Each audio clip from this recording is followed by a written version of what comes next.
Fala pessoal, bom dia, professor Luiz Rezende, começando mais uma aula ao vivo de conhecimentos bancários.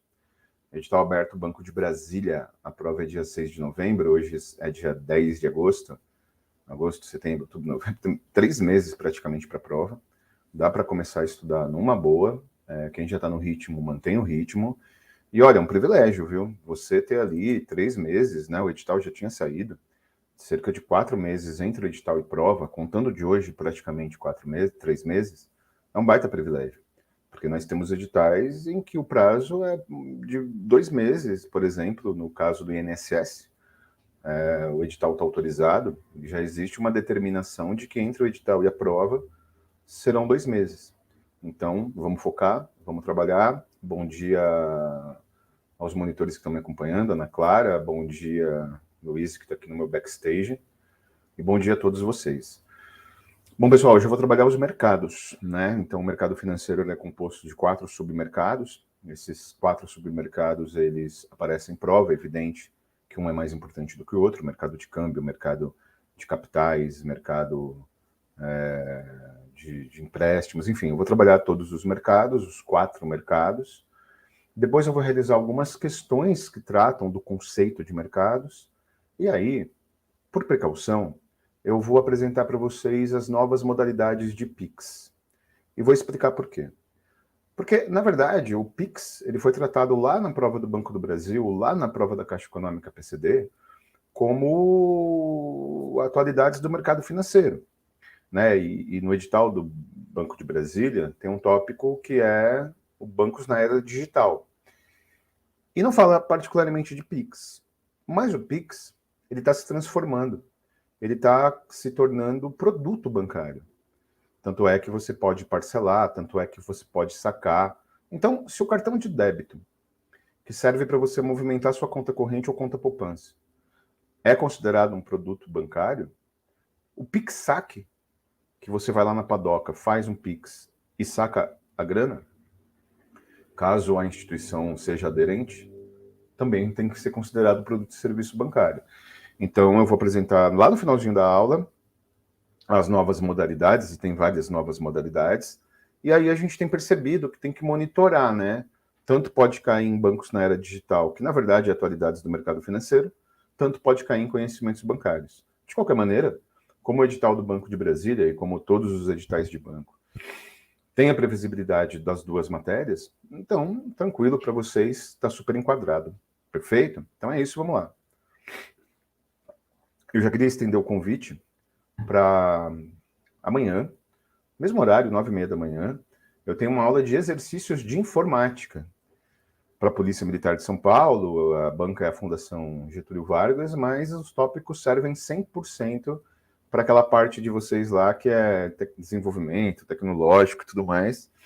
Então, deixa aí agendado, beleza? Daqui a pouquinho os monitores vão deixar o material, né? Então, peço a gentileza para a Ana Clara deixar o material, o link do material, porque é importante, a aula de hoje é uma aula teórica conceitual com questões, e esse material é fundamental. Vou trabalhando, vou tirando dúvidas, vou criando questõezinhas para a gente ir desenrolando. Bom, então vamos lá. Inicialmente, vamos conhecer a estrutura do mercado financeiro. Quando se fala de mercado financeiro, se fala, na verdade, de um conjunto de elementos, de um conjunto de aspectos, que é um conjunto de elementos e aspectos que trabalham várias áreas, e por isso que a gente se sente um pouco perdido. Né? Então, como se o mercado financeiro fosse um grande guarda-chuva, e dentro desse guarda-chuva você tem 4 submercados. Quando você, por exemplo, vê notícias sobre queda de ações da Microsoft, quando você lê notícias sobre a taxa básica de juros da economia, a taxa Selic, quando você vê notícias sobre a variação do dólar, né, valorização ou desvalorização do dólar, tudo isso são os mercados que a gente atua. Quando você vê, por exemplo, banco já querendo fazer empréstimo em cima do Auxílio Brasil, tudo isso é com juros altíssimos, tudo isso é mercado financeiro. Mas para que a gente possa detalhar, para que a gente possa entender os submercados existentes, tem uma definição aqui inicial, né? O mercado financeiro é formado pelo conjunto de 4 mercados que trabalham integrados.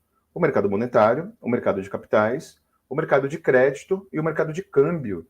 e todos trabalham de forma sinérgica. Pessoal, olha que interessante, né? Eu vou pontuar um elemento extremamente importante em forma de questão, para que a gente comece a testar se vocês estão dominando os termos, dominando os aspectos, para a gente poder aprofundar agora, né? Então a aula vai ser particularmente trabalhar os 4 mercados e explicar cada um deles, para depois trabalhar as questões e depois conversar sobre as novidades do Pix. Vamos montar de forma de questãozinha?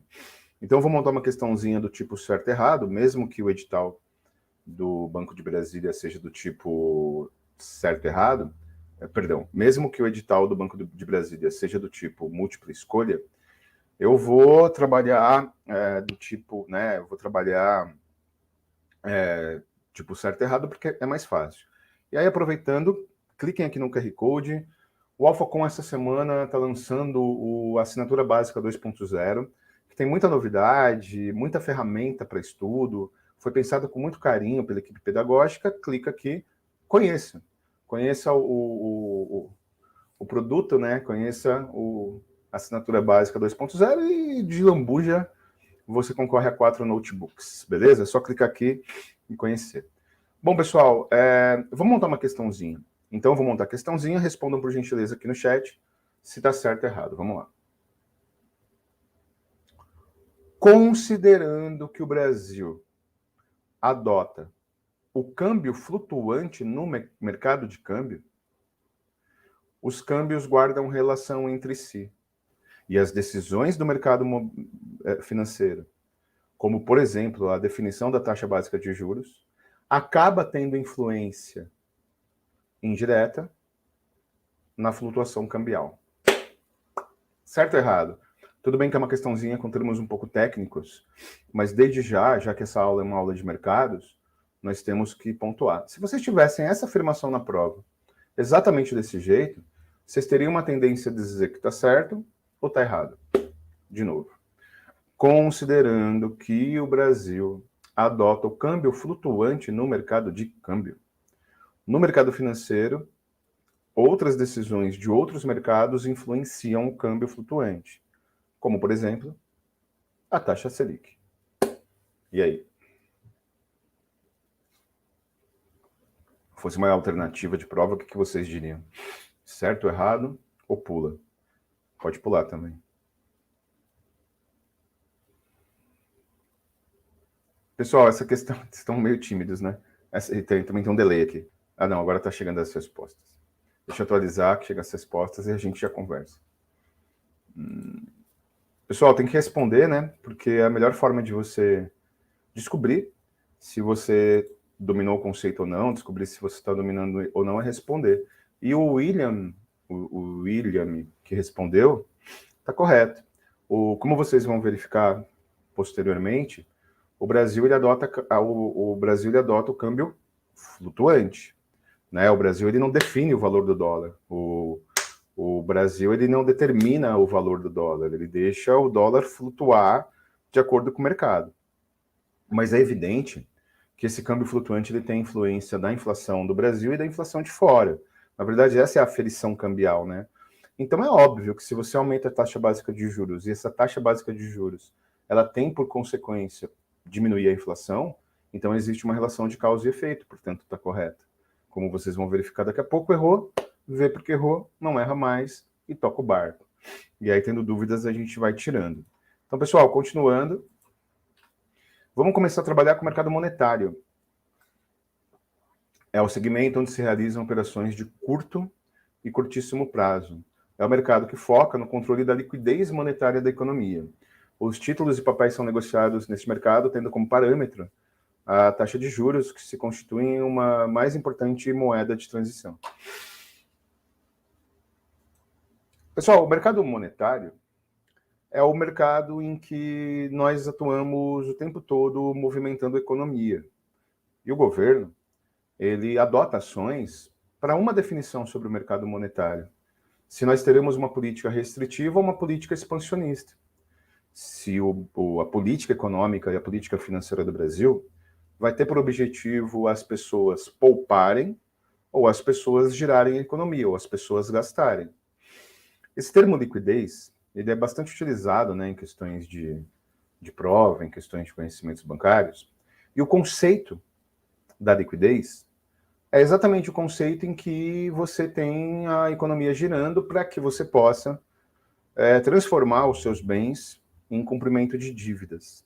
Então, compra da dívida pública, títulos da dívida pública, títulos do Tesouro Direto, títulos Selic, investimento em CDB, ou seja, toda essa movimentação financeira feita por definição do Conselho Monetário Nacional, por execução do Banco Central do Brasil, tem esse objetivo. Tem exatamente o objetivo de você tentar movimentar a economia, e ao tentar movimentar a economia, você determina qual é a política. Essa palavra política restritiva, ela pode parecer um pouco negativa, né? Mas não é. Na verdade, nós estamos numa política restritiva. Nós estamos numa política de contenção de gasto. Porque quando o governo ele aumenta a taxa básica de juros para tentar conter a inflação, e quando você torna mais oneroso você financiar, você pegar dinheiro emprestado, o dinheiro fica muito caro, você força as pessoas a pouparem, né? Você força as pessoas a segurarem o dinheiro. E se todo mundo segura o dinheiro, tudo bem que quando a gente fala de macroeconomia e quando a gente fala de mercado financeiro e de política econômica, não existe uma ciência exata. Tanto é que cada país adota um método. Existem métodos que são comuns, né? Como, por exemplo, aumentar a taxa básica de juros. Está no Brasil, está nos Estados Unidos, na Inglaterra, no Reino Unido, na União Europeia. Mas existem ferramentas que são ferramentas que um país adota e outro não. O Brasil, por exemplo, adotou um método de redução do ICMS para tentar reduzir o preço do combustível e, pela primeira vez, desde o Plano Real, nós registramos deflação. Então vamos entender isso daqui a pouco, porque é importante. Mas ela está escondida essa deflação não é natural, né? Essa deflação ela está justificada e ancorada numa decisão momentânea de você ter isenção de imposto para diminuir o combustível. Só que, na verdade, você tem uma conta futura, né? Então, o Brasil ele vive uma política restritiva, vive uma política para fazer com que as pessoas tentem segurar suas receitas ou investir para você forçar a diminuição dos preços. Como isso não tem adiantado, como a taxa básica de juros tem crescido, passa de 13%. Lembrando que há pouco tempo, historicamente, era de 2%. 3, 4 anos atrás. 4, 5 anos atrás. Então, de 2 para 13 é um salto de mais de 10 pontos. Isso é absurdo, né? A Rússia, quando ela invade a Ucrânia e ela sabendo que teria sanções econômicas, a primeira medida que a Rússia tem é jogar para 20 pontos a sua taxa Selic. Agora, eu posso ter uma política expansionista, eu posso ter uma política de diminuição dos preços, diminuição da taxa básica de juros, diminuição do valor do dinheiro pego. Só que aí eu vou incentivar as pessoas a consumirem. Imagine, se o banco chega e diz assim, pode pegar dinheiro sem juros, pode pagar em 1000 vezes com juros extremamente irrelevante. Aí você pega dinheiro. Por que servidor público faz empréstimo consignado? Olha, é raro um servidor público que não tem empréstimo consignado em folha. Porque o empréstimo consignado em folha tem um juros menor, né? Porque o banco tem garantia que vai ser pago porque sai direto da folha.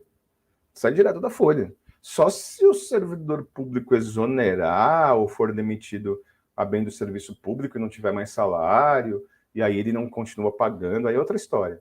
Mas é por isso que o servidor público faz empréstimo consignado. Porque como o banco ele tem direito a pegar direto na fonte, é uma garantia, então os juros é menor. Então você incentiva a pegar dinheiro. Em linhas gerais, esse é o mercado de monetário, é o mercado que estabelece, é o mercado que determina se você vai ter uma política restritiva ou uma política expansionista, se você vai movimentar a economia ou vai tentar fazer com que as pessoas poupem. Perfeito? Então esse é o primeiro mercado. Existem outros 3 mercados para a gente trabalhar. E, pessoal, o objetivo de uma aula ao vivo, né, com conteúdo, trabalhando os termos aqui, é exatamente a gente tirar dúvidas de vocês, a gente ir sempre tirando qualquer dúvida que vocês possam ter, beleza? Então vamos lá, próximo mercado. O próximo mercado é o mercado de crédito, né? O mercado de crédito é formado pelas instituições bancárias, que são os bancos comerciais múltiplos, que oferecem múltiplos serviços, visando fundamentalmente suprir as necessidades de caixa de curto e médio prazo para vários agentes econômicos, pessoa física, pessoa jurídica, seja governos, seja por meio de concessão de crédito de pessoa física, empréstimo ou financiando as empresas. Olha só, o mercado de crédito, ele realmente é um mercado em que movimenta a economia e é um mercado que ele tem direta relação com a industrialização do país. Vide os bancos de desenvolvimento, vide os projetos de fomento de desenvolvimento e vide o BNDES, né? Então, eu já precisei pegar uma linha de crédito no BNDES para um negócio que eu fui sócio um tempo atrás, e o dinheiro realmente é mais barato, né? Porque tem a ver com financiamento, tem a ver com crescimento econômico, tem a ver com a geração de emprego. Tanto é que se você... A gente pensa, no primeiro momento, que o mercado de crédito é só o mercado do endividamento das pessoas, né? Você pega crédito, aí você fica devendo com juros muito altos, e você tem que pagar. Mas, na verdade, não. Na verdade, milionários pegam crédito. O Elon Musk, o homem mais rico do mundo, ele, que fez uma visita rapidinha no Brasil aí um tempo atrás, o Elon Musk, ele precisou se capitalizar para comprar o Twitter. E ao se capitalizar para tentar comprar o Twitter, depois ele desistiu, e é uma novela, né? Isso a gente trabalha lá na aula de atualidades. Ele precisou se monetizar, ele precisou ter crédito. Só que ele pegou crédito da Tesla, que é uma das empresas que ele preside. Então, quando você pega crédito, não é só um endividamento da população. Você pode fornecer crédito para o desenvolvimento de emprego, você pode gerar crédito para o desenvolvimento de mercados. Por exemplo, crédito rural. O crédito rural é um exemplo maravilhoso de como o mercado de crédito ele pode fomentar a geração de emprego, o crescimento econômico de um país. Porque eu já falei do crédito rural em outras aulas, terei que falar de novo do crédito rural, porque o crédito rural ele tem uma importância significativa, mas não é assim. Você tem um terreno, você quer plantar batata, chega lá no banco e pega crédito rural, porque batata é atividade rural. O agronegócio é um dos propulsores da economia brasileira, né? Por mais que o percentual do PIB gerado pelo agronegócio seja minoritário, no cômputo geral, 5, 6, 7% da economia, enquanto que o setor de serviços ele corresponde a 70% da economia, o Brasil é uma potência no agronegócio, né? Então está entre as 3 maiores potências do mundo no agronegócio: Brasil, China e Estados Unidos. Então o Brasil fica ali pareando com as 2 grandes potências. Nós não somos uma superpotência de serviços. Por mais que a gente tenha eventos, por mais que a gente tenha uma logística, né? O Brasil é curioso, né? No setor de serviços, né? O Brasil não é um polo de serviços, o Brasil não é um polo exportador de serviços, mas o Brasil, ele dá umas tacadas certeiras, né? O Brasil tem a maior parada GBTLS do mundo, GBTLSQI+, do mundo, a maior. O Brasil tem a maior feira geek do mundo, que é a Comic Con em São Paulo, tem a maior parada do mundo, que é a parada GBT-BLS em São Paulo. Então, por mais que a gente tenha esses pontos que brilham em serviços, o Brasil está longe de ser um polo exportador de serviços. E o Brasil é um país em industrialização. Ah, William, mas a gente tem o poder do voto, né? É só fazer direito, independente da sua ideologia. É só puxar a capivara aí de todo mundo que a gente vai votar, porque muitas vezes a gente fica parado, né, na escolha para presidente, governador, que são as maiores campanhas, mas, meu irmão, quem cuida aí do dia a dia do Brasil são os deputados, né? Então é um momento da gente, pelo menos, manter o nosso dever cívico, né? Mas tem razão.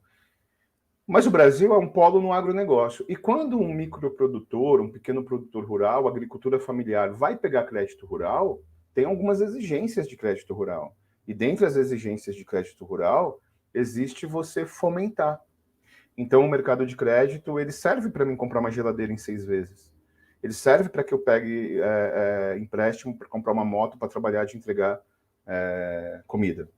Mas ele também serve para o fomento da economia, para o desenvolvimento de crédito. Por exemplo, existe um crédito do BNDES, que é um crédito para exportação.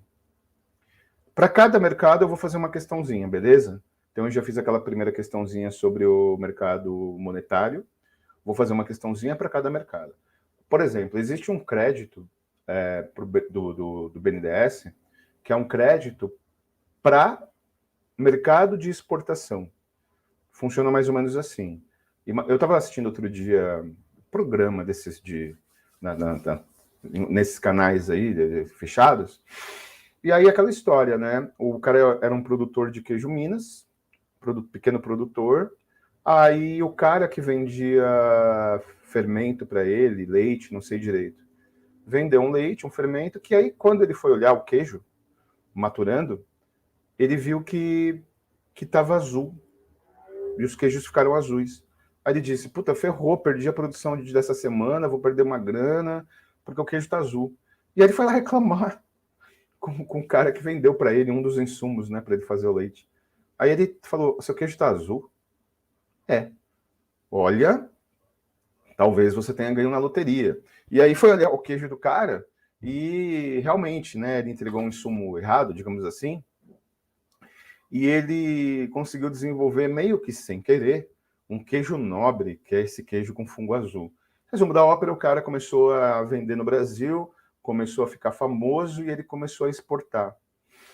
Só que para ele exportar, ele tinha que participar das feiras, particularmente na Europa, de produtores de queijo raro, queijo nobre, né? E o cara não tinha conhecimento nenhum sobre a Europa, não tinha conhecimento nenhum como fazer transação financeira para alocar a estrutura para a exposição que ele queria fazer. Aí o BNDES vai lá e financia para depois você ter retorno. Perfeito? Então, esse é o mercado de crédito. E aí, quando a gente fala do mercado de crédito, a gente fala exatamente disso, né? Financiamento, fomento, todos esses tipos de ações mercadológicas. Vamos montar uma questãozinha? Vou montar uma questãozinha sobre esse mercado para a gente ir desenrolando. Pessoal, tem que responder, tem que errar, é assim que a gente vai aprendendo. Aqui não é gincana. Vocês não estão para provar nada para ninguém. Vocês estão para responder, putz, é verdade, não erro mais. É assim que a gente vai crescendo.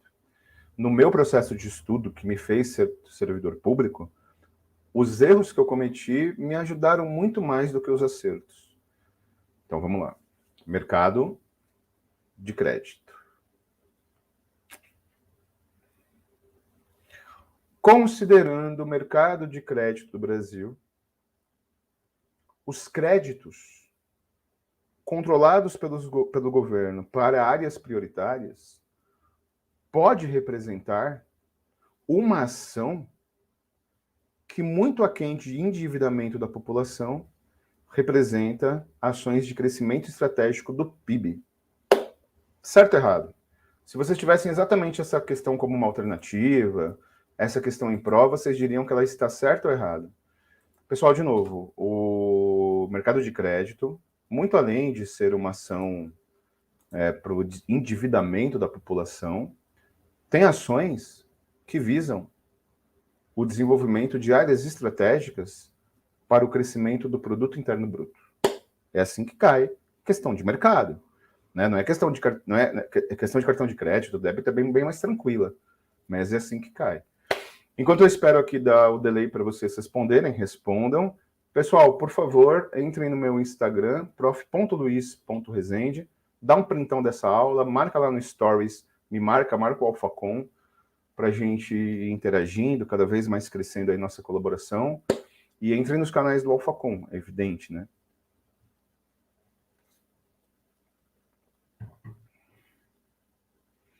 Pessoal, essa questão está certa.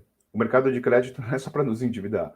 Se você vacilar, você fica endividado. Mas o mercado de crédito, ele serve exatamente para você fomentar, né? Então é por isso que o governo ele vai liberando créditos específicos e ele vai liberando linhas de financiamento específicos, né?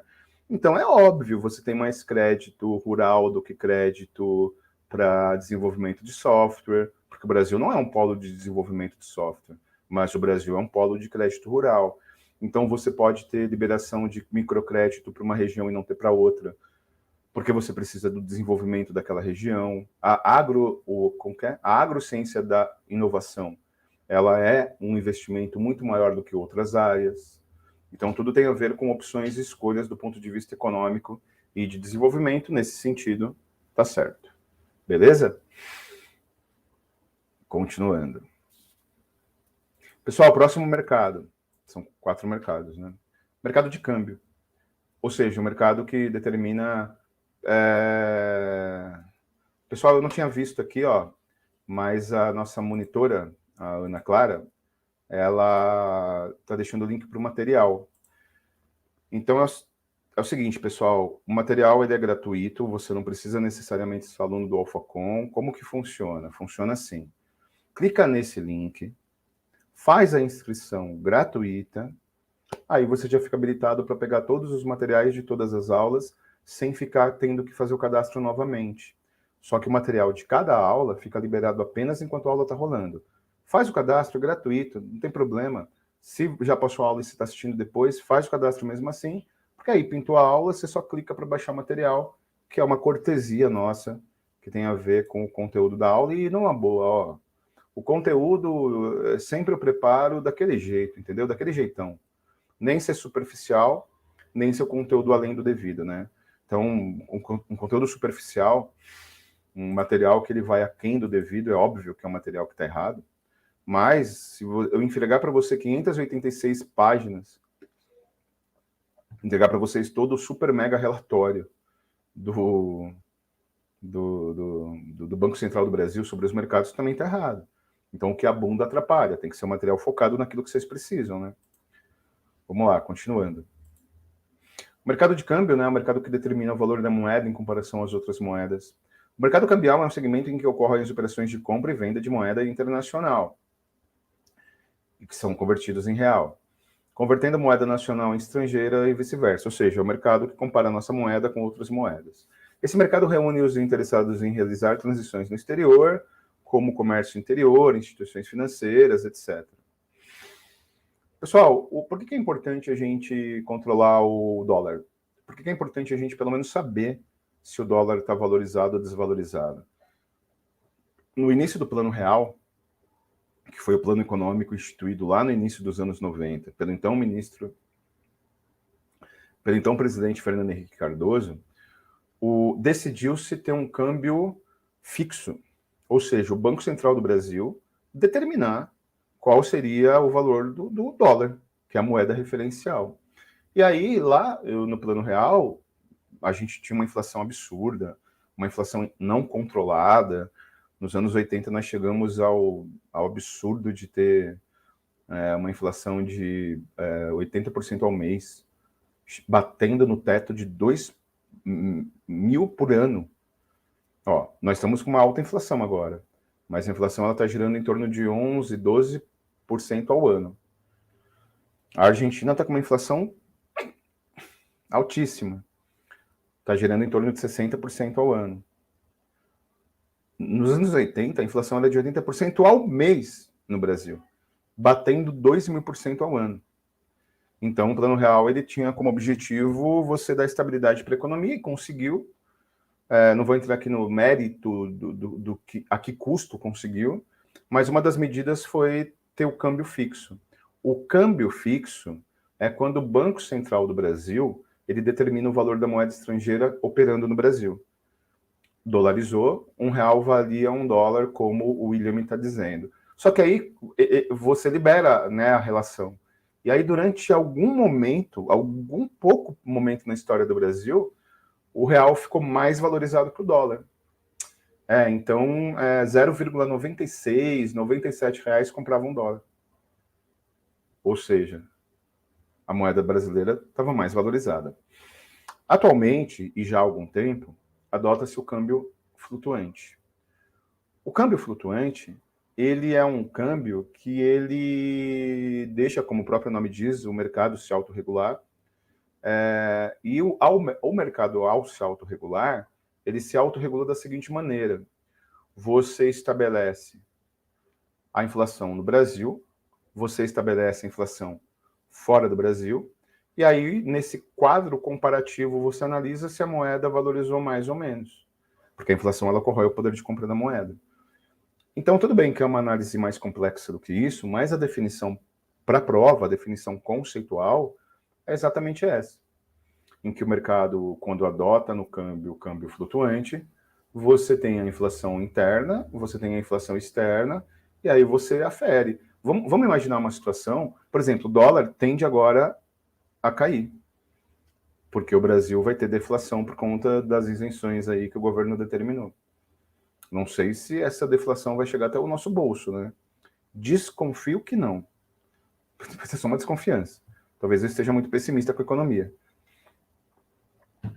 Então, o Brasil adota o câmbio flutuante, o mercado de câmbio é exatamente isso, só que aí tem um detalhe, né? Tudo bem que tem o dólar referencial, isso a gente tudo particulariza nas aulas. Pessoal, como nós temos 3 meses ainda para o BRB, as 4 próximas aulas que eu terei será uma de cada mercado, porque aí a gente consegue particularizar, a gente consegue especificar cada mercado, a ideia é essa, né? Mas tem uma questão importante sobre o dólar, né? O Brasil é um país exportador de commodities do agronegócio, e você exporta em dólar. E o Brasil também é um mercado consumidor, nós somos 215 milhões de habitantes. O censo vai dizer exatamente quanto nós somos, mas nós giramos em torno de 215 milhões de seres humanos. E o dólar muito barato, ou seja, quando o real está muito valorizado, vamos imaginar que nós estivéssemos de novo dolarizados. Um real vale um dólar. É legal para que eu... todas as aulas ao vivo, como essa, William. Mesmo padrão. Pessoal, se algumas aulas de matriz ao vivo, outras aulas de evento ao vivo desse jeito. Inclusive, ó, outra coisa importante para vocês anotarem. Anota na agenda aí, dia 12, também conhecido como sexta-feira, eu vou às 14 horas fazer uma aula de atendimento e diversidade. Matriz ao vivo, vou ficar aqui 2 horas falando, um tema que é para o BRB e que as pessoas não estão dando a devida importância e que tem muita coisa relevante lá. Então vai ter muito conteúdo não só de conhecimentos bancários, como atendimento e diversidade e bancos na era digital. Então, se o dólar está muito desvalorizado, é legal eu ir comprar em Miami, é legal eu ir no Paraguai comprar meia, é legal eu comprar nos sites gringos, porque o meu dinheiro está fortão, comparando ao dólar. Só que aí tem um problema, né? E o problema é que se o dólar está muito valorizado, se o dólar está muito desvalorizado, e se a moeda nacional está muito valorizada, ninguém compra, porque está muito caro o nosso produto. Os valores estão se aproximando. Então as pessoas vão comprar fora, as pessoas vão comprar em outros mercados. Então, o dólar ele foi dolarizado, né? A economia, câmbio fixo, no plano real. Depois adotou-se o câmbio flutuante, que é o câmbio de hoje. Mas, no auge ali da pandemia, 2020, comecinho de 2021, quase que bateu no teto, né?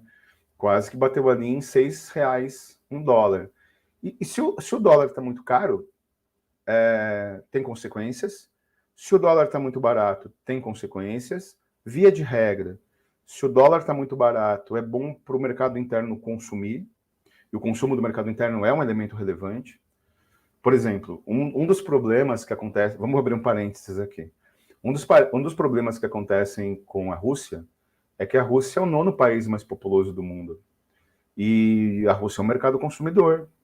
E quando você tem a guerra na Rússia, você começa a boicotar, você começa a criar sanções, você começa a tirar empresas da Rússia, você tem uma fatia do mercado que deixa de consumir. E essa fatia de mercado que deixa de consumir, 1%, 2%, quando você faz a conta final, você está falando de bilhões de dólares. Então, o mercado consumidor interno também é relevante, né? Também é um elemento analítico super importante. Então, se o dólar está muito barato, você tem como consequência aumentar o consumo interno de produtos gringos, mas você tem como decorrência os nossos produtos de exportação ficarem muito caros, particularmente as commodities do agronegócio. Agora, se o dólar está muito valorizado, se a moeda nacional está muito desvalorizada, você dificulta o mercado interno de consumo, porque você vai entrar lá no site gringo para comprar coisas da China, que eu estou ligado que vocês entram, e está tudo muito caro. Você vai entrar na Amazon para comprar alguma coisa e está tudo muito mais caro porque está dolarizado. Mas, em tese, facilita a exportação. Porém, tem um problema. Então, pessoal, vocês estão tímidos aí, o William está respondendo, vamos respondendo para a gente entender como funciona essa questão de mercados. Vamos para uma outra questãozinha importante que trata desses assuntos. Vamos lá. Vou montar uma questão agora sobre o mercado de câmbio. E todas, assim, só antes de terminar, todas as negociações são em dólar, né? Então, quando você vai pegar financiamento do BNDES, quando você vai pegar a linha de crédito, quando você vai trabalhar o fomento da balança comercial, da importação e da exportação, sempre se trabalha com dólar. Mas vamos lá. Considerando o mercado de câmbio e as consequências da valorização do dólar em relação ao real, caso o real esteja extremamente desvalorizado, pode haver um aumento de exportações. Porém, pode existir uma possível desconfiança geral na solidez do mercado financeiro nacional. Certo ou errado?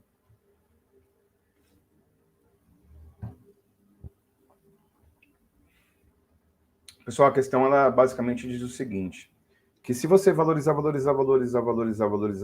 muito a moeda estrangeira, se você desvalorizar muito a moeda nacional, em tese vai ficar mais atrativo para você vender, porque o seu produto é mais barato, fica mais competitivo, mas se ficar muito desvalorizado, em primeiro lugar, você vai ter que vender muito para gerar renda. E, em segundo lugar, se a moeda estiver entrando em bancarrota, se a moeda estiver se desestruturando, isso pode gerar uma desconfiança sobre a solidez econômica do Brasil. Certo ou errado? O que vocês diriam se tivesse uma questão exatamente assim na prova de vocês?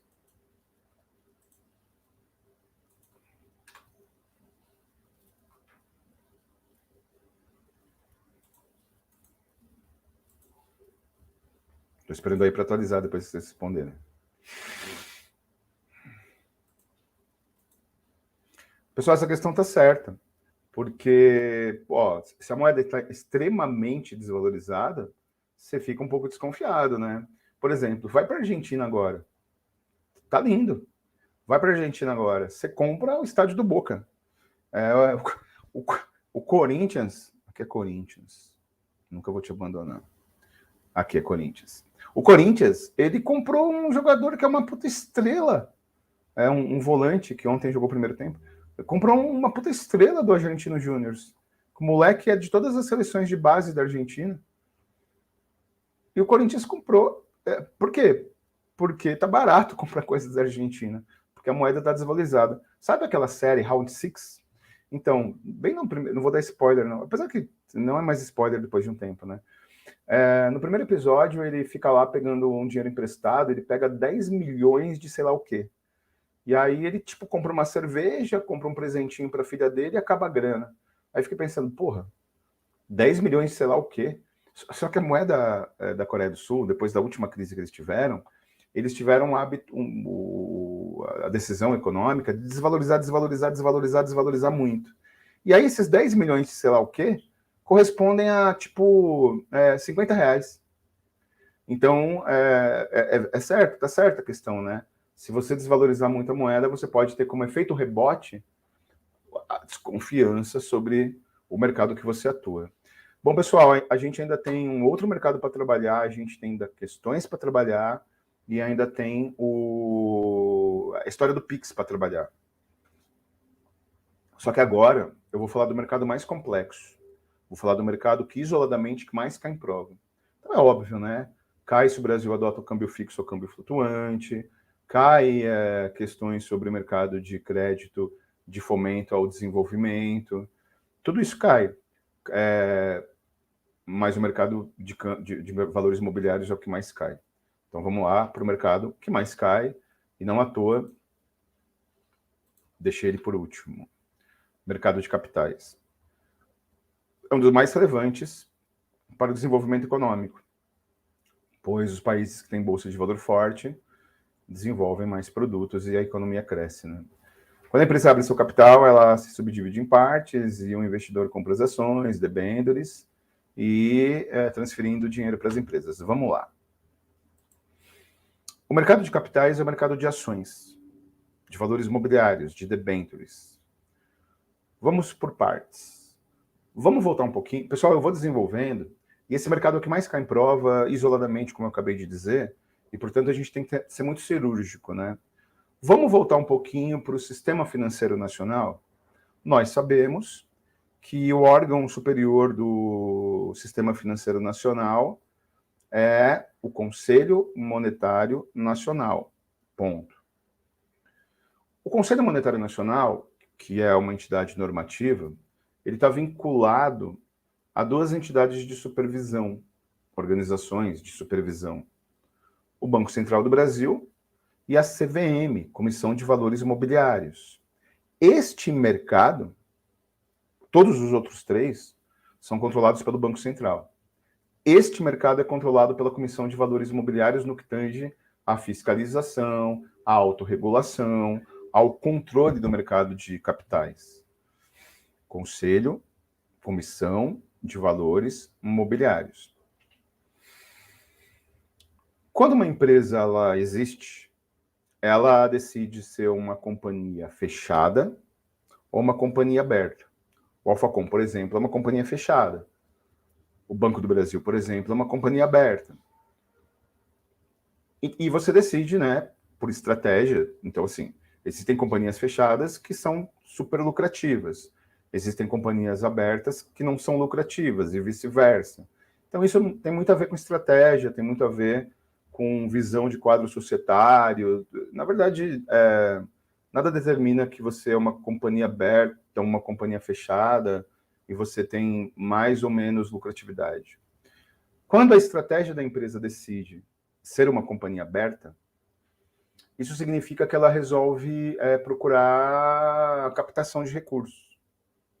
E como ela procura a captação de recursos? Ela abre o seu capital social, ela abre o seu valor e subdivide esse seu valor em ações. E aí eu subdivido em ações e ofereço as ações para os interessados, para os acionistas.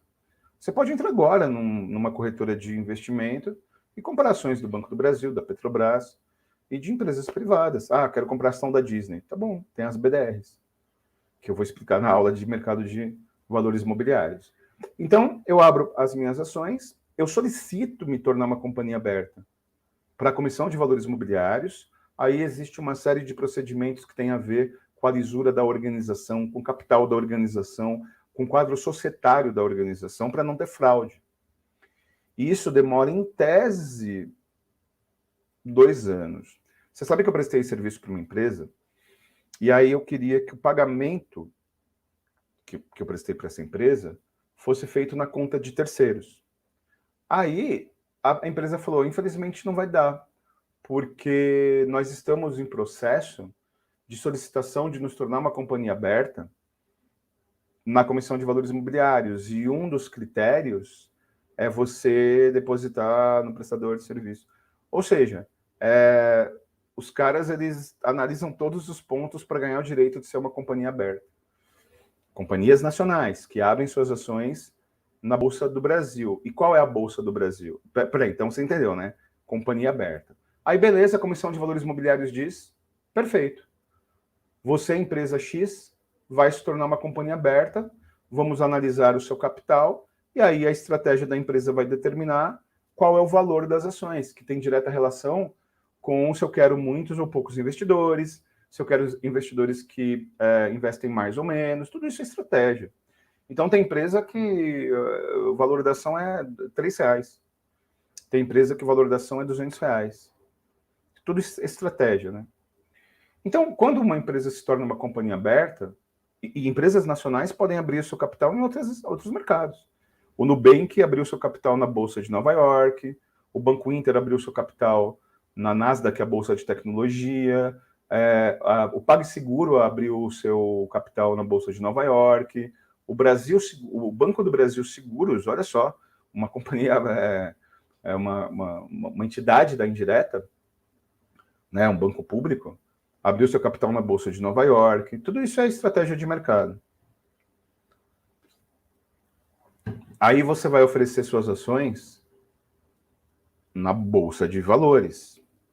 E a gente está acostumado em que, por exemplo, existia a Bolsa do Rio, Banerj, enfim, a Bolsa de Valores do Rio, Boverge, enfim, existia a Bolsa de Valores do Rio de Janeiro e existia a Bovespa em São Paulo.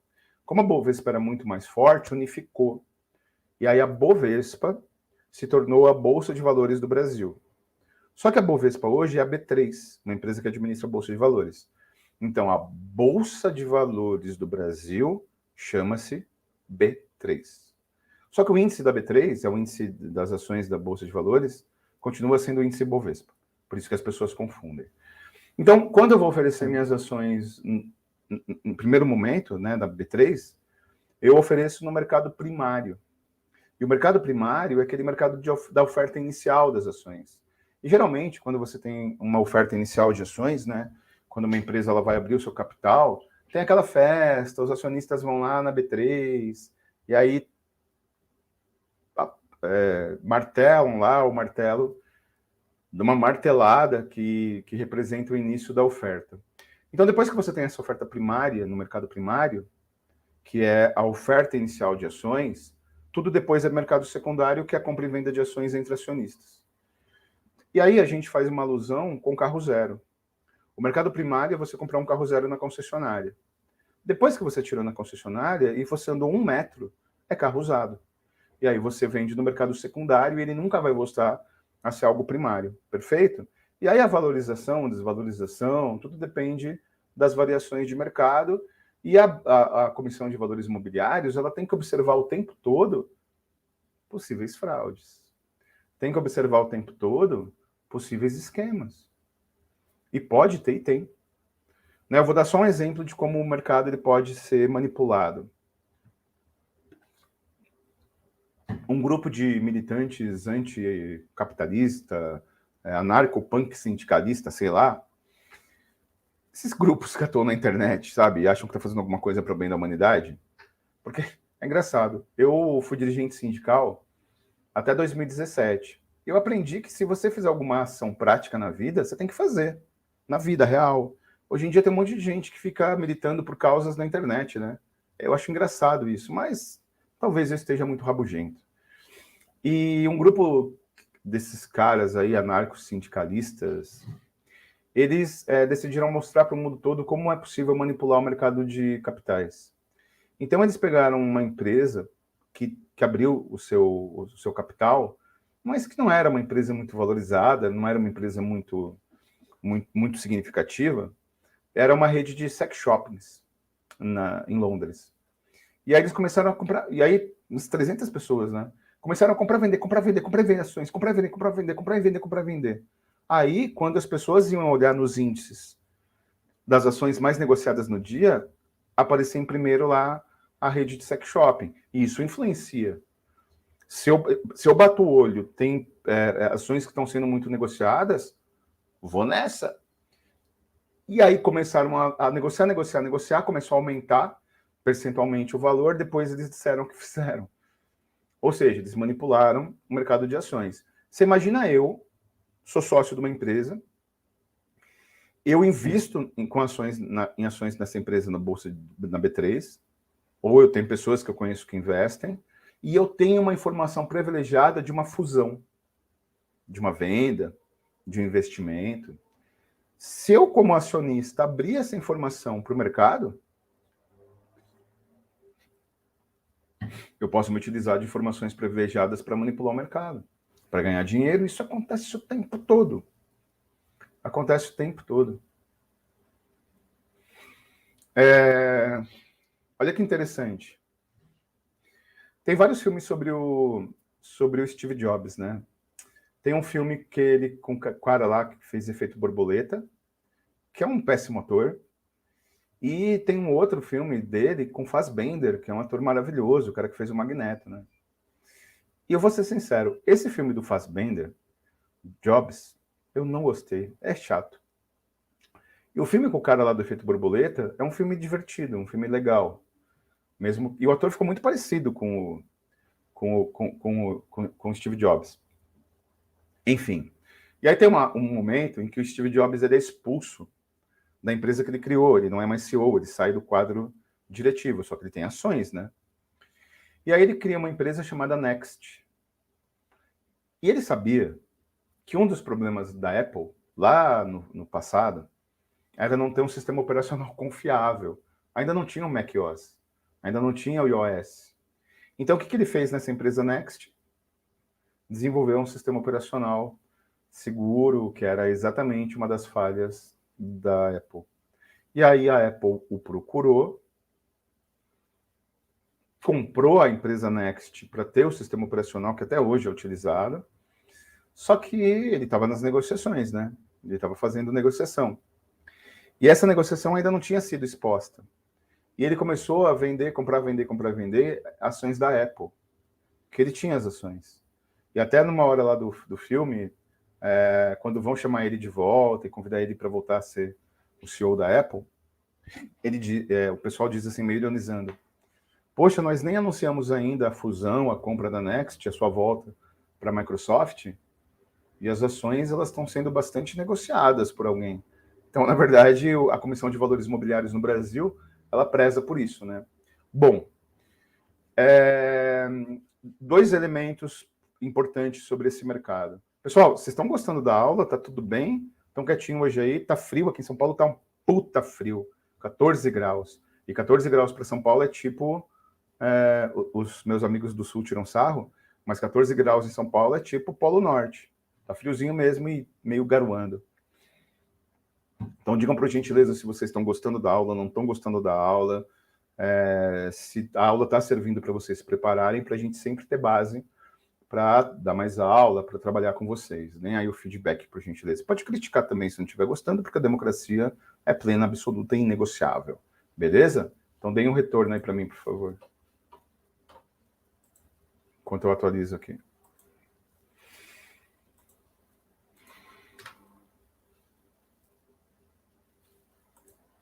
Pessoal,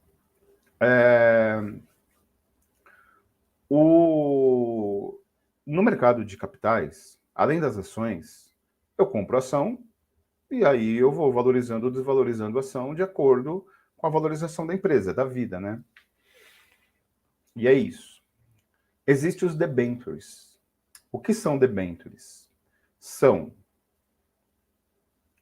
títulos futuros para captação de recursos para investimento e para crescimento das empresas. Então imagine que eu tenho uma companhia aberta e aí eu tenho as ações, tenho o mercado, trabalho com as ações, trabalho com o mercado o tempo todo. Só que aí eu resolvo investir, né, crescer, montar novas unidades, contratar mais maquinário, ou seja, eu resolvo aumentar minha empresa. Pessoal, a Luana, diretamente do Pedagógico de Cascavel, está aqui pedindo para vocês darem aquele like. Então, quem estiver gostando da aula também, dá um like, por gentileza, para ajudar a cada vez ter mais conteúdo, cada vez ter mais aulas. Beleza? Vamos lá.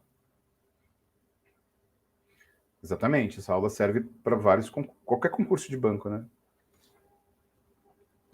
Essa matéria é uma matéria que é tipo obrigatória em qualquer concurso de banco. Pessoal, então o que são as debentures? As debentures, elas são títulos futuros para investimento. Deixa eu explicar. Imaginem que eu tenho uma empresa, a empresa do Fusca, e aí eu resolvo, então eu abri meu capital, então minhas ações podem valorizar ou desvalorizar, porque existem várias variáveis, né? Perfeito. Só que aí eu preciso de captação de recursos para eu crescer. Então, o que eu faço? Eu ofereço no mercado as debêntures, que são títulos vinculados a algum crescimento, alguma expansão, algum investimento da empresa, e o resultado futuro tem a ver com esse crescimento. Então, por exemplo, vamos supor que uma empresa está passando por alta dificuldade e ela tem um histórico de investimento errado, tem um histórico em investir em áreas que não fluem. Então, se ela apresentar no mercado debêntures, dificilmente isso vai virar, né? Dificilmente as pessoas vão se interessar e a empresa não vai conseguir captar para investir, para depois devolver com a devida lucratividade o que as pessoas investiram. Mas se é uma empresa forte, se é uma empresa que tem tradição no mercado, se é uma empresa que ela é conhecida pelo seu desenvolvimento, se ela oferece as debêntures no mercado, as pessoas compram, porque sabem que vai ter um retorno.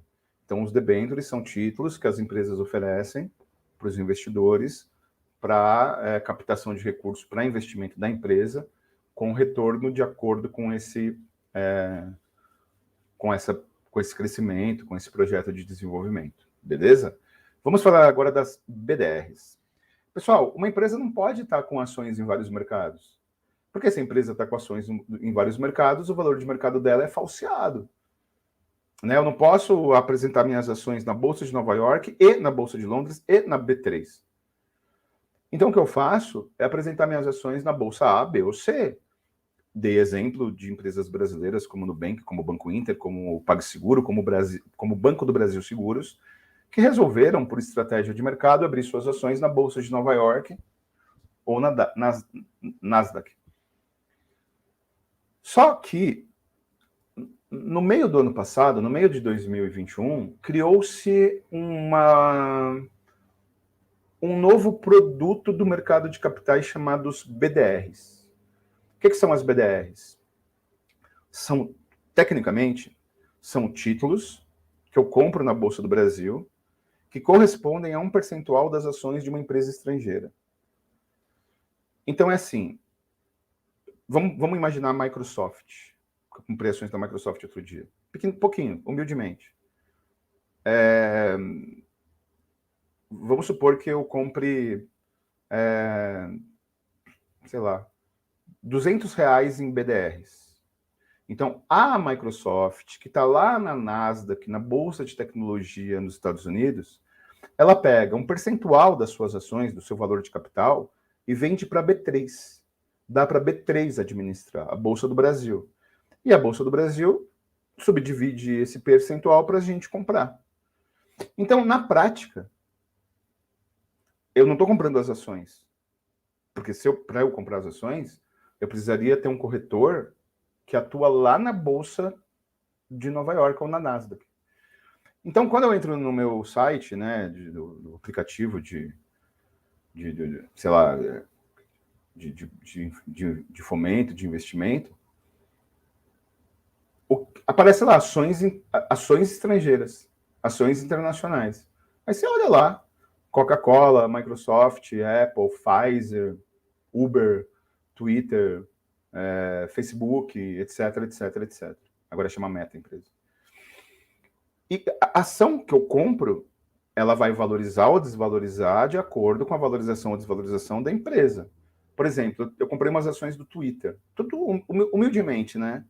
Proletários conhecendo o mercado de capitais. Foi uma loucura, porque as ações estavam R$100, foram para 130, foram para 99, agora recuperou. Então, se você for uma pessoa angustiada, não dá para investir em mercado de renda variável. Porque você entra lá, você perdeu R$100, você entra no outro dia, você ganhou 300, você entra no outro, você perdeu 800, você entra no outro, você perdeu 100, ganhou 300. Então, é a arte como que é? De quem não tem paciência, dar dinheiro para quem tem paciência. Então, as BDRs não são as ações estrangeiras, são títulos correspondentes a ações estrangeiras. Mas isso seria muito confuso. Isso seria confuso pra cacete. Então, eles traduzem como ações estrangeiras, você vai lá e compra ação da Microsoft, só que na verdade você está comprando títulos correspondentes às ações. Perfeito? BDRs. Bom, pessoal, o quadro geral é esse, né, dos mercados, o quadro geral é esse da estruturação de mercados. E vamos agora para questões. Então, eu reservei para vocês 3 questões fáceis, difíceis, ou seja, né, questões que têm a ver com o grau de dificuldade que a gente eventualmente vai encontrar em prova. E aí, deixa eu abrir as questões aqui para falando no númerozinho das questões, né? Para a gente trabalhar. Deixa eu só pegar aqui. Bom, pessoal, então eu vou trabalhar 3 questões, mas ainda tem uma coisa muito importante na aula de hoje, que é a gente explicar para vocês o Pix como produto bancário. Beleza? Então vamos lá, primeira questão do material. Uma questão um pouco pesada, tem a ver com o mercado de seguros, mas tudo bem, vamos lá, porque tem direta relação com o que a gente está trabalhando, direta relação com o que a gente está desenvolvendo aqui. Primeira questão aqui do material. A seguradora ABC SA é uma empresa aberta, controladora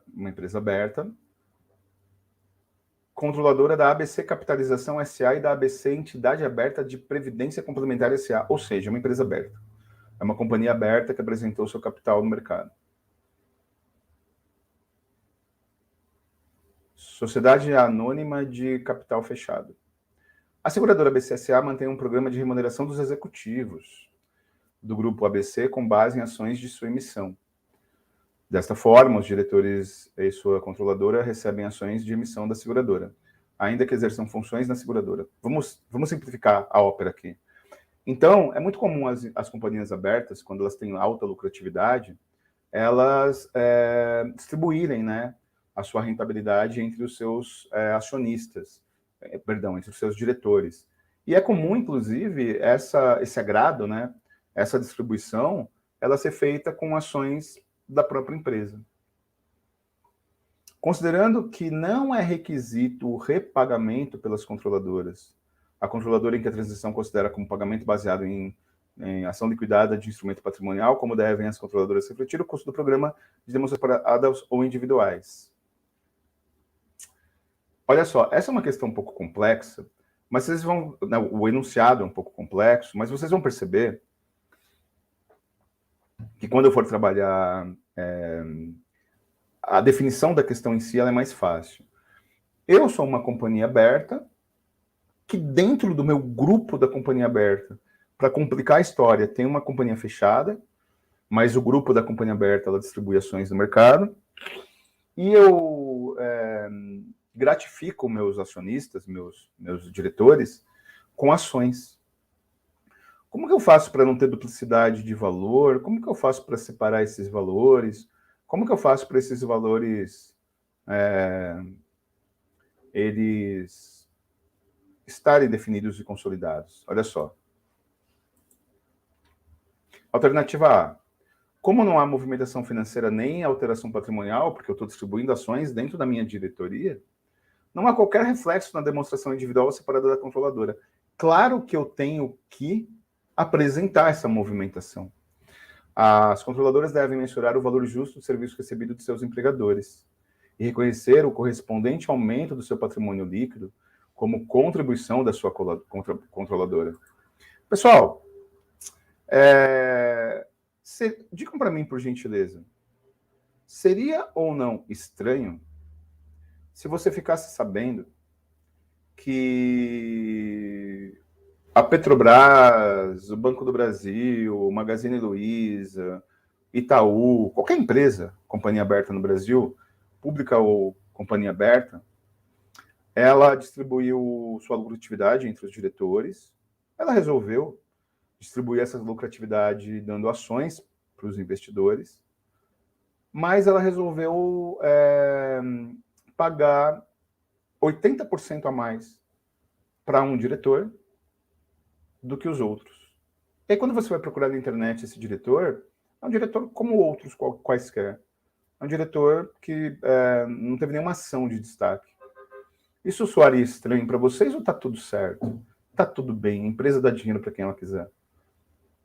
Não é assim, né? Se você é uma companhia aberta, você faz parte de um sistema. Você faz parte de um esquema. Você faz parte de um mercado. E esse mercado ele tem que ter segurança para os investidores, esse mercado ele tem que apresentar solidez. Ou seja, eu preciso trazer o investidor gringo. Então é exatamente o que diz essa alternativa B. Então, se a gente sabe que a Comissão de Valores Imobiliários ela preza pela transparência do mercado, se a gente sabe que a Comissão de Valores Imobiliários ela verifica possíveis fraudes, então olha o que está dizendo a alternativa B. As controladoras devem mensurar o valor justo dos serviços recebidos pelos seus empregados e reconhecer o aumento do patrimônio líquido de acordo com a ação desenvolvida. Então, essa é a alternativa correta. Perfeito? Próxima questão. As bolsas, essa questão das bolsas é importante, porque, mas eu vou trabalhar no Banco de Brasília, o Banco de Brasília não é corretora de investimento, por que eu vou ter que saber da bolsa, por que eu vou ter que saber do valor da bolsa? O que isso tem a ver? Tem a ver que os bancos, eles atuam em múltiplos mercados, né? E os bancos oferecem, por exemplo, os bancos têm corretora, né, em primeiro lugar, para você aplicar em ações lá na B3. Mas os bancos trabalham nesse mercado, e como eu disse no começo da aula, os mercados, eles conversam entre si, eles dialogam o tempo todo entre si, né? Próxima questão. As bolsas são ambientes físicos ou virtuais organizados para compra e venda de ações, como eu expliquei. E é um ambiente físico também, né? Vocês lembram daquela imagem clássica da bolsa física, em que os caras ficavam com o rádio gritando, e os investidores lá, compra, vende? Você até deve ter na B3 isso, né, o balcão, mas hoje em dia é online, né? Mas deve ser engraçado. E era um dos setores que as pessoas mais morriam de ataque cardíaco. As bolsas são ambientes físicos ou virtuais organizados para compra e venda de ações, derivativos e outros valores imobiliários. Para que as transações ocorram, é necessário que funcione de forma harmoniosa toda a cadeia de serviços de negociação e pós-negociação, e que no Brasil caracteriza o setor como sendo verticalmente integrado. Comissão de Valores Imobiliários, Conselho Monetário Nacional, B3.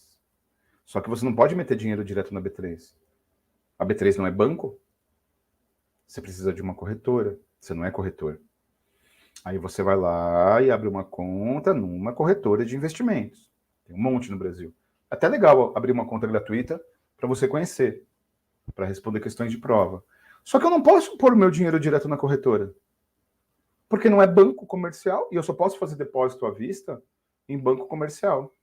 Aí tem mais um problema na parada. Eu preciso ter uma conta corrente num banco comercial. E essa conta corrente que eu tenho no banco comercial, do Banco de Brasília, eu deposito na corretora para o dinheiro estar na corretora e eu comprar ações na B3. E aí tem a companhia aberta e tem um investidor, mercado primário e mercado secundário.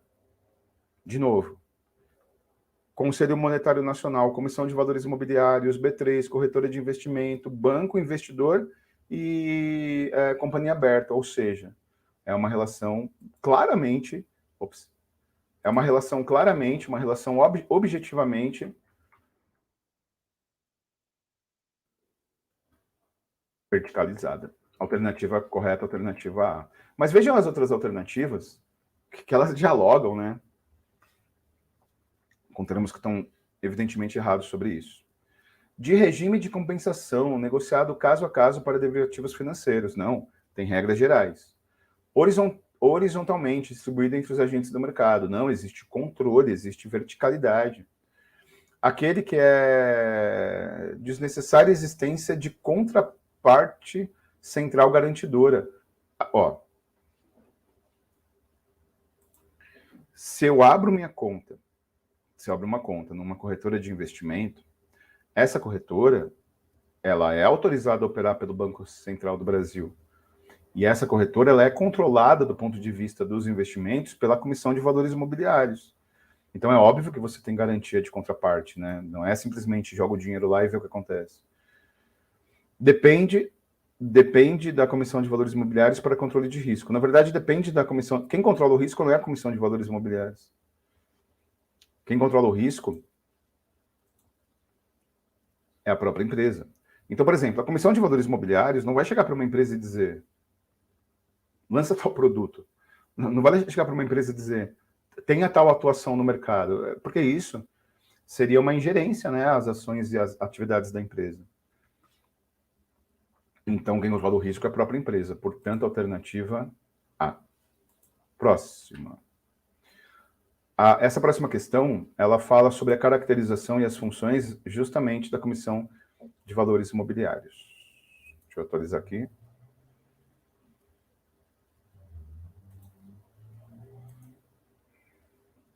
A Comissão de Valores Imobiliários, entidade de supervisão do Sistema Financeiro Nacional, vinculada à entidade normativa Conselho Monetário Nacional, é uma entidade autárquica em regime especial, inclusive tem concurso, viu? Uma das previsões de concurso para a área bancária é o concurso para a Comissão de Valores Imobiliários, nível médio e nível superior. Mas aqui, na verdade, tem menos vaga do que banco, né? Mas vai ter concurso aí, provavelmente em 2023. Porque, afinal de contas, é uma autarquia, né? Uma entidade da indireta. Vinculado ao Ministério da Fazenda, que, na verdade, é o Ministério da Economia, hoje em dia, que tem o objetivo de fiscalizar, normatizar, disciplinar e desenvolver o mercado de valores imobiliários no Brasil. Para tanto, na verdade, assim, deixa eu falar uma coisa importante. O termo é mercado de capitais, mas o mercado de capitais gera valores imobiliários, né? Ações, debêntures, e pode ser chamado também de mercado de valores imobiliários, como nessa questão. Para tanto, o seu mandato legal contempla proteger as instituições financeiras intermediárias, assegurar o sigilo das informações sobre valores imobiliários negociados e as companhias que tenham a emissão, estimular a formação de poupança e sua aplicação em títulos do Tesouro Nacional, estimular a aplicação permanente de ações de capital social da companhia aberta sob controle público. Olha só, essas quatro... evitar modalidades de manipulação destinadas a criar condições artificiais de negociação no mercado de valores imobiliários. Pessoal, as alternativas A, B, C e D, proteger as instituições financeiras intermediárias é proteger qualquer instituição de fraude no próprio mercado e contra seus próprios acionistas. Assegurar o sigilo, não, na verdade, você tem que agir com transparência no mercado, né? Estimular a formação de poupança, quem faz isso é o Banco Central. Então, olha a alternativa aí, evitar modalidades de manipulação. Quando aconteceu a crise das hipotecas nos Estados Unidos, em 2008, tinha muita fraude, era um mercado completamente desregulamentado, era um mercado que todo mundo fazia o que bem entendia. Só para vocês entenderem, para contextualizar o exemplo americano para entender o exemplo do Brasil. No Brasil, se eu utilizo o meu apartamento como garantia de um empréstimo, eu vou pegar o valor do apartamento e eu vou dar esse valor como garantia. Eu não posso... Então, ele já está vinculado. Ele já está como garantia real de um empréstimo. Eu não posso pegar meu apartamento e fazer um monte de empréstimo com garantia real. Porque aí a conta não bate, né? Então, como que eu vou pegar... Vamos fazer um valor hipotético, né? Como que eu vou pegar algo que é garantia de 800 mil reais para pegar crédito de 80 milhões em vários bancos? É que isso deu uma dividida no Brasil. Porque antigamente mesmo, assim, há poucos meses atrás, como que funcionava? Se eu tenho um patrimônio se eu tenho um imóvel de 1 milhão de reais e eu vou pegar uma linha de crédito de 100 mil, como que funcionava até pouco tempo atrás? Eu estou falando do mercado, outro mercado, né? Eu comprometia todo imóvel, mesmo que a dívida fosse apenas de um percentual. Agora não, agora você pode particionar. Então eu tenho o empréstimo X, o empréstimo Y e o empréstimo Z. O empréstimo X, o empréstimo Y e o empréstimo Z correspondem ao valor total do meu imóvel, que você não pode ultrapassar. Assista um filme A Grande Jogada.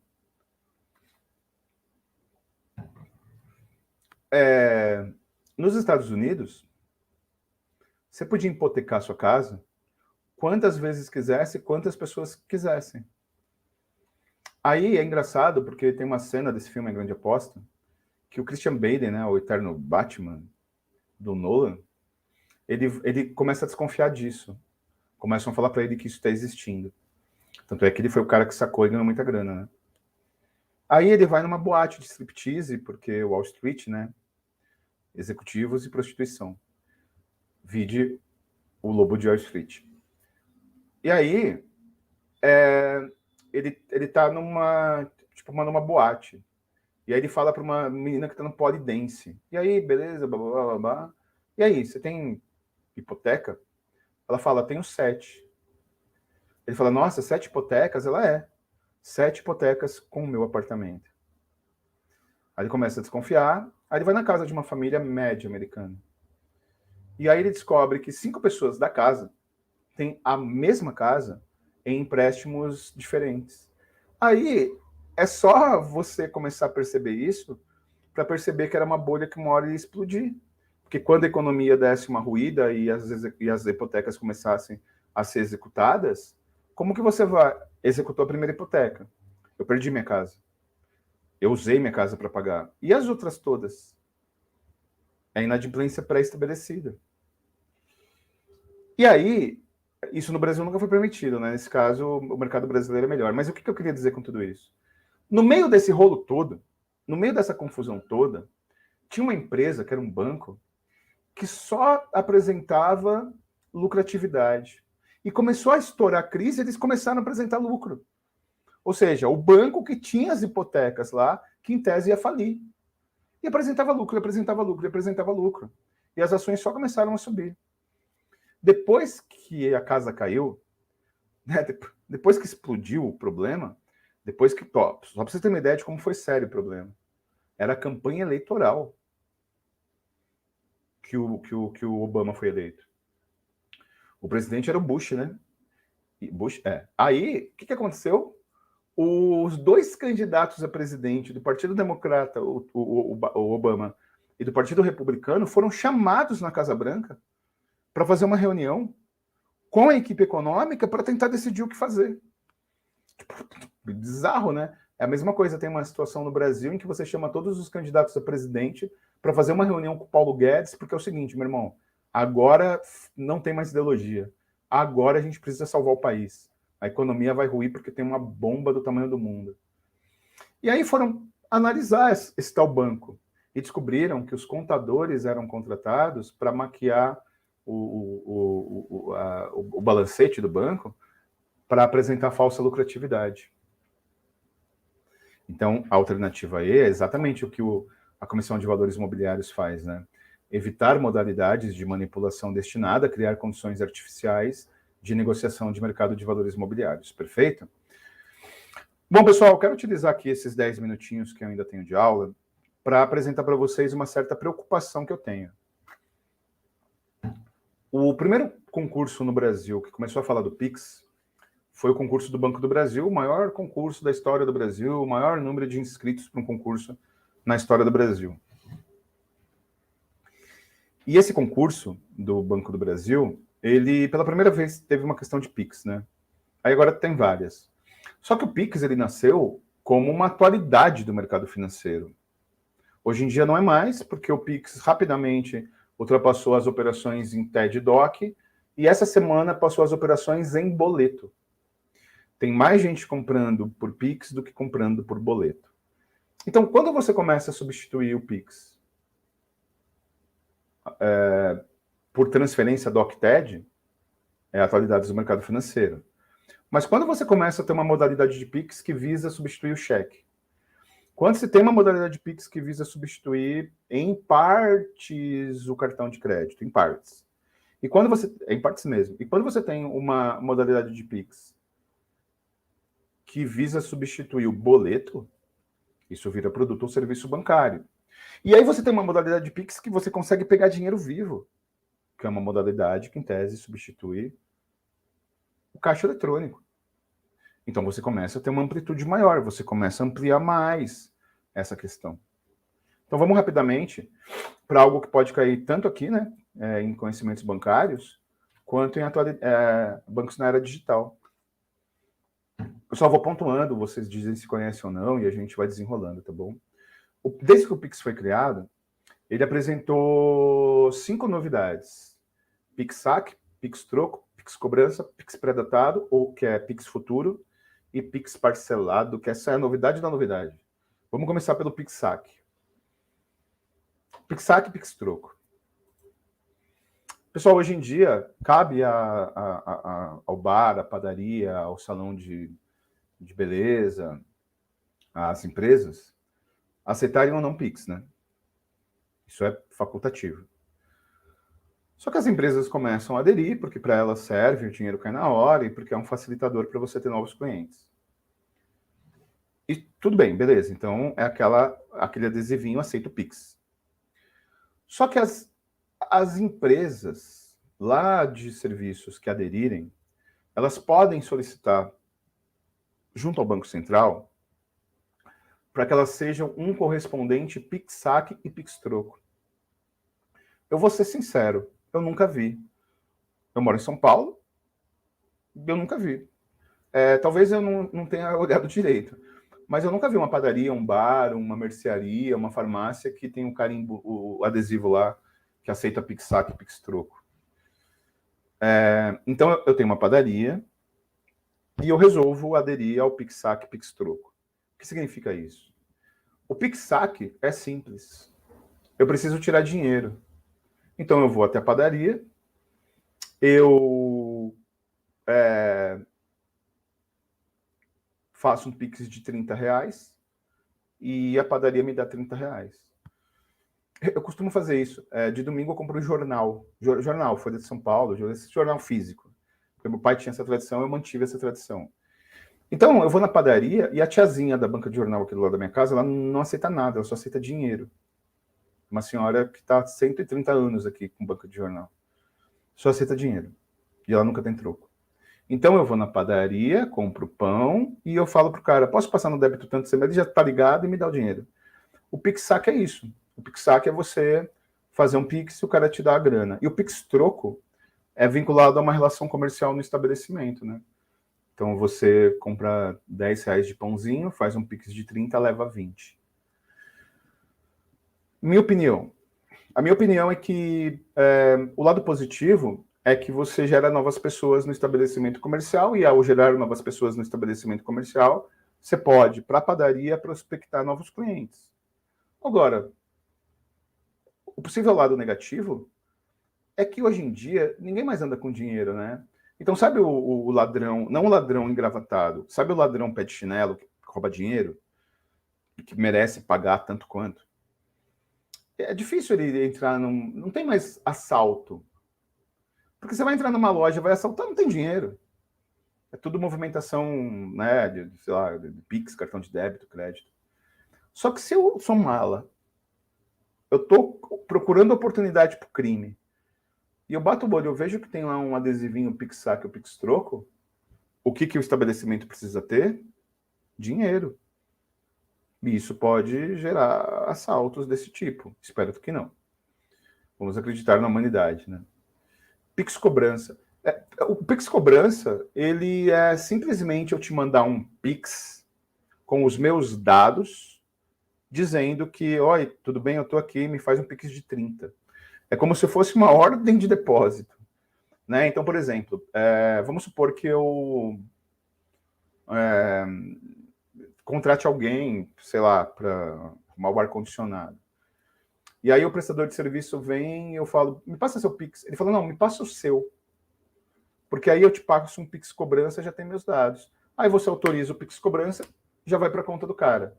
É literalmente como se fosse um boleto. Pix pré-datado é o Pix futuro, né? Eu faço um Pix. Só que esse Pix, ele só vai ser executado 3 dias depois, só que você já fica sabendo. Então, ele é o mais ou menos a função do cheque pré-datado. E, finalmente, o Pix parcelado, que essa é a novidade. Eu tenho R$1.000 na minha conta. Tá lá na conta. Aí eu resolvo fazer um Pix de R$1.000. A pessoa que eu fiz o Pix, ela recebe os milão. Só que vai descontando parceladamente da minha conta. Eu confesso que eu acho que isso é engessamento, porque o dinheiro está parado lá, né? não está vinculado a nenhum investimento. Mas essas são as modalidades, beleza? Bom, pessoal, queria convidá-los para hoje às 15 horas. Eu tenho oficina de redação com especialista com o professor Heitor. Então, ele vai falar da parte estrutural e eu vou falar da parte de conteúdo, que é muito importante para a gente trabalhar a construção de redação. Fica o convite hoje às 15 horas, beleza? Muito obrigado pela presença de vocês, muito obrigado pela paciência de vocês estarem comigo aqui até o final. Obrigado, Luiz, aqui no backstage. Obrigado aos monitores e obrigado a todos vocês. Abraços, força e honra. Até a próxima. Deixa eu pôr aqui a vinhetinha para terminar bem bonitinho. Muito obrigado.